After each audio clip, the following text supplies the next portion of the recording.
Je remercie également tous ceux qui de près ou de loin nous soutiennent dans cette action.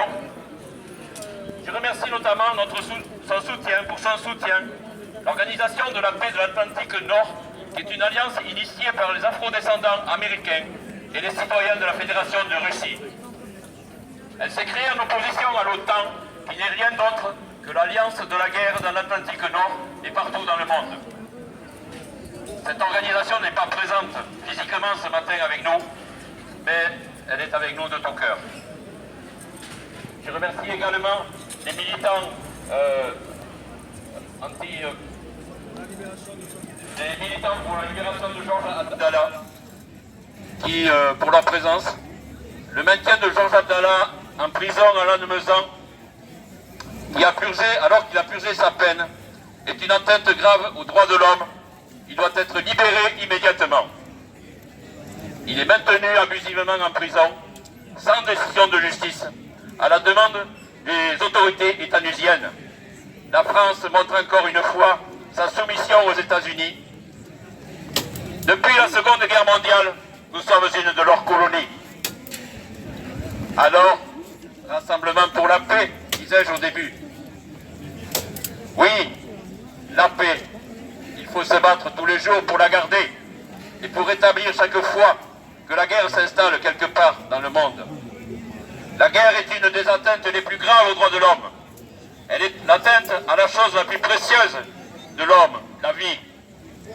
La guerre engendre tous les abus qui puissent exister. Le meurtre de personnes faibles, civils, enfants, vieillards est certainement la chose la plus odieuse. La paix, nous devons nous battre pour la garder en tout point du globe terrestre. Et ce n'est pas parce que cela se passe loin de nos contrées que cela nous doit nous laisser indifférents. La guerre, comme une traînée de poudre, peut enflammer toute la planète et la conduire très rapidement vers une troisième guerre mondiale. La pathologie psychologique de certains dirigeants qui sont arrivés au pouvoir sans que l'on ne sache trop comment laisse rêveur quant à leur incapacité de prendre des décisions rationnelles et surtout humaines. Ils sont habités par une inhumanité flagrante. Aujourd'hui, et depuis plus d'un mois, la population de Gaza se trouve sous un tapis de bombes. Certes, le Hamas a commis un acte de guerre le 7 octobre, il fallait s'attendre à des représailles. Mais cette guerre n'a pas commencé le 7 octobre 2023. Elle a commencé bien en amont. Le peuple palestinien a tout essayé pour résoudre l'injustice de sa situation. Et il a commencé par les solutions les plus pacifiques. La bande de Gaza est entourée de hauts murs.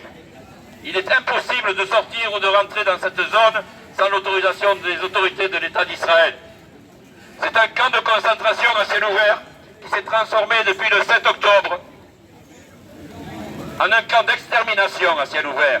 D'ailleurs, ce ciel de Gaza est tellement ouvert que 18 000 tonnes de bombes sont tombées comme une grêle de morts sur les civils, les femmes et les enfants qui constituent près de la moitié de sa population. Nous assistons impuissants à un génocide en direct. Ce n'est pas un acte de guerre, c'est un crime contre l'humanité. Le nombre de victimes s'alourdit chaque jour. Et selon mes dernières informations, nous étions à 10 000 morts, dont 3 500 enfants. La folie meurtrière des dirigeants d'extrême droite israélienne dépasse toute la mesure. Les uns qualifiant les Palestiniens d'animaux, d'autres précisant l'utilisation de l'arme atomique contre les civils et les enfants. Voyons leur façon de faire et d'agir, nous pouvons valablement penser que ce ne sont pas des menaces en l'air. Ils sont bien capables de passer à l'acte. De plus, pendant ce temps, les combats et la colonisation battaient leur plein en Cisjordanie, où pourtant il n'y a pas le Hamas. Et quelle est l'origine du malheur de la population de la bande de Gaza? L'origine, c'est la découverte de champs gaziers dans les eaux territoriales de Gaza en 1999. C'est là que leur malheur a très probablement commencé. La signification de cette découverte, c'est que le peuple de Gaza est très riche. Pour bien comprendre la situation, il est bon de rappeler que le 2 novembre 1917, la Palestine a été offerte aux Rothschild par les Anglais, sans droit ni titre, et ceux-ci en sont toujours propriétaires. Si vous ne me croyez pas, Relisez la déclaration de Balfour. C'est la raison pour laquelle Israël a transformé la bande de Gaza en un camp de concentration pour les pousser soit à la fuite, soit à l'exil. 24 ans étant passés, tout cela traînait en longueur. La situation internationale ou d'autres théâtres d'opérations militaires s'enlisent ont été propices à donner au Hamas l'opportunité de mener son action.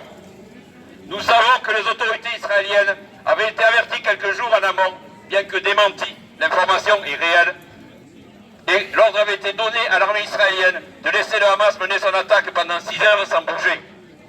Rappelez-vous, on a connu la même chose au Bataclan, où le gouvernement Hollande avait demandé à l'armée et à la police d'attendre 2 heures pour intervenir.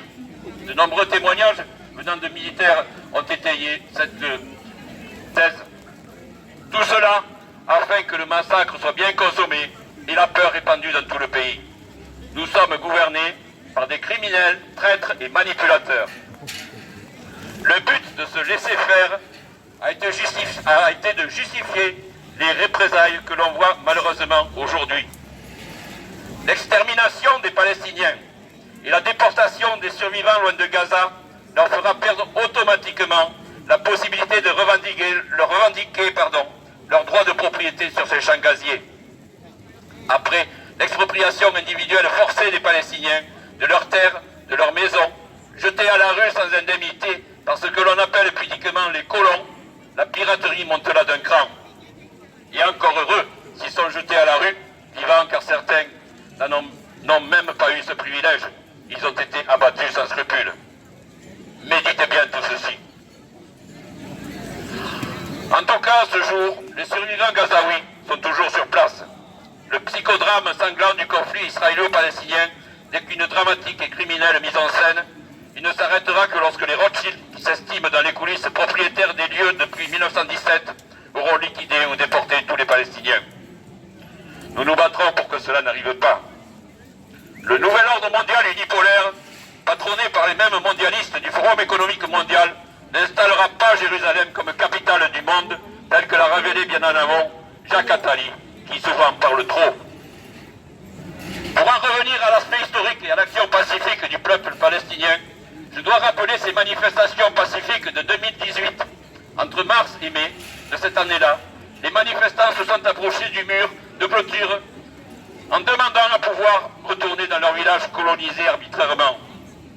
Ils n'ont eu comme seule réponse du pouvoir israélien que d'être massacrés comme du gibier sans défense. Les tirs israéliens à balles réelles sur une foule pacifique ont fait en tout plus de 200 morts, dont 52 pour la seule journée du 14 mai.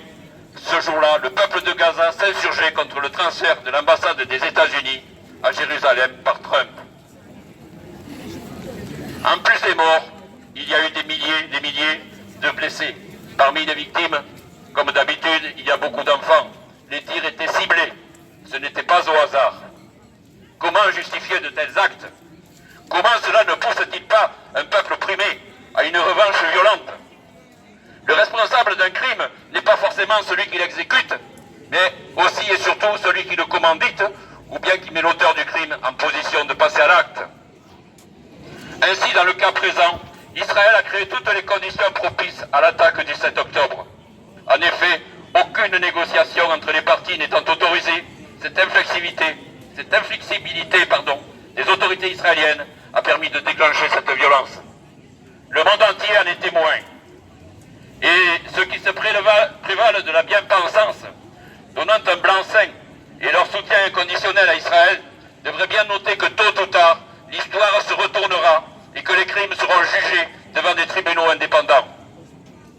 Ce que nos dirigeants occidentaux qualifient de communauté internationale ne se résume pas qu'à leur peuple, soit moins d'1 milliard de personnes. Il faut qu'ils se mettent bien dans la tête que le monde change. En face, il y a une population de 7 milliards de personnes qui se détachent de plus en plus de cette domination occidentale.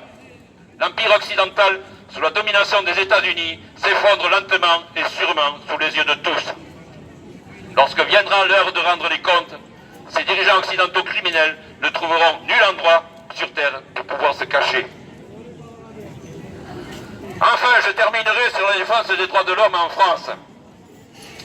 Les récentes décisions du ministre de l'Intérieur concernant les manifestations de soutien au peuple palestinien ont fort heureusement été contredites par une décision du Conseil d'État quelques jours plus tard.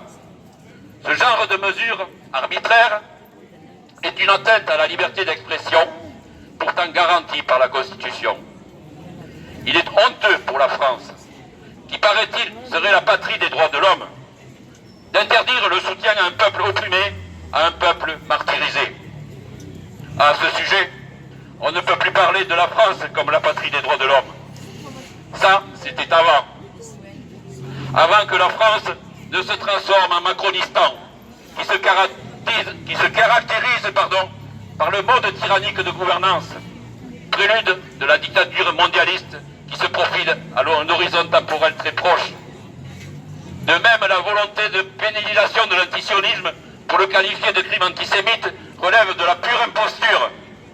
Tout cela doit être dénoncé avec la plus grande vigueur au nom de l'atteinte faite aux droits de l'homme en France. En tant que défenseurs des droits de l'homme, nous défensons le droit des peuples à la liberté, à l'usage égal de tous les droits fondamentaux, quelle que soit leur appartenance ethnique ou leur appartenance religieuse. Nous combattons sans concession toute forme de racisme ou d'antisémitisme. D'ailleurs, la définition de l'antisémitisme ne se limite pas aux seuls juifs, comme l'a restreint le Larousse. Le mot sémite est forgé étymologiquement à partir du personnage biblique Sem, un des fils de Noé, ancêtre d'Abraham. Toujours dans la même Bible, les deux fils d'Abraham, demi-frères, Isaac et Ismaël, furent respectivement les ancêtres des nations juives et arabes dont les Palestiniens font partie intégrante. D'où l'origine du mot sémite ou antisémite qui veut dire contre les sémites. Ce que je devais de me rappeler. Par contre, le sionisme est une idéologie politique qui n'est pas suivie par tous les juifs. Certains juifs sont même vent debout contre le sionisme. Donc assimiler l'antisionisme à l'antisémitisme est une nouvelle imposture du Macronistan pour marquer sa soumission aux États-Unis et aux mondialistes. Dans le même registre, pourquoi ne pas pénaliser la critique de la parole de Sa Majesté Emmanuel Ier? Rassurez-vous, c'est déjà prévu dans peu de temps. Je mets en garde tous ces lascars que le régime ne va pas durer. Nous, la société civile, je dis bien nous, en dehors de tous les partis politiques, qui ne servent que la division tout en travaillant tous pour la même secte, nous reprendrons tôt ou tard ce qui nous a été volé, à savoir le pouvoir. Cette caste de politiques corrompus aux ordres de leurs maîtres banquiers devront nous rendre compte devant une justice indépendante de toute leur trahison et de toute leur corruption. En tant que défenseurs des droits de l'homme, voyant que nous ne sommes pas écoutés ni entendus, nous n'avons pas d'autre alternative que de chasser du pouvoir cette bande de pieds nickelés avec tous leurs sponsors qui se cachent dans les coulisses afin de reprendre de main en main les destinées de notre pays. Ainsi, nous devons établir une nouvelle politique, au sens noble du terme, une politique apartisane et pragmatique de la société civile. C'est le seul moyen de rétablir des relations internationales pacifiées, d'influencer réellement la paix dans une situation comme celle que nous vivons en ce moment dans le conflit israélo-palestinien, dans le respect de la justice, des droits de l'homme, du droit des peuples à disposer de leur territoire, de l'application sans complaisance des décisions des instances nationales telles que les résolutions de l'ONU. Même si nous pensons que cette institution est très critiquable, il faut bien commencer par quelque chose. Et pour finir par une note d'espoir, je voudrais émettre un souhait. Ce souhait est une lueur d'espérance. Il n'oublie pas le sang injustement versé par tous les martyrs. Il n'oublie pas le champ de ruines laissé par les bombes. Ce souhait est celui du retour de la justice qui engendrera la paix. L'organisation de cette paix revient à tous ceux qui vivent sur cette terre. La vraie communauté internationale, je précise bien la vraie, celle qui est bien intentionnée, doit les aider à régler scrupuleusement tous les contentieux un par un, afin d'organiser politiquement une paix réelle et durable. À ce stade, on ne peut pas présumer du type d'organisation politique ou administrative qu'il en ressortira. Alors, et alors seulement, telle le Phénix, la terre de Palestine paisible, où toutes les communautés musulmanes, juives et chrétiennes vivaient côte à côte en harmonie, renaîtra de ses cendres. Je vous remercie de votre participation et je vous remercie aussi de votre attention. Vive la paix, vive la liberté, vive l'amitié et la fraternité entre tous les peuples.